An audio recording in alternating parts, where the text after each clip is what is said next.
بسم اللہ الرحمن الرحیم۔ حدیث مبارکہ۔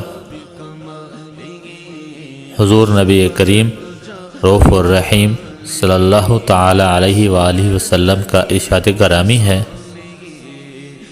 مسلمان وہ ہے جس کی زبان اور ہاتھ سے دوسرے مسلمان بچے رہیں۔ صحیح بخاری شریف حدیث نمبر 10۔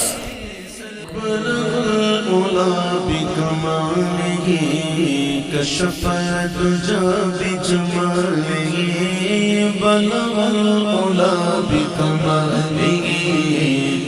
الدجى بجماله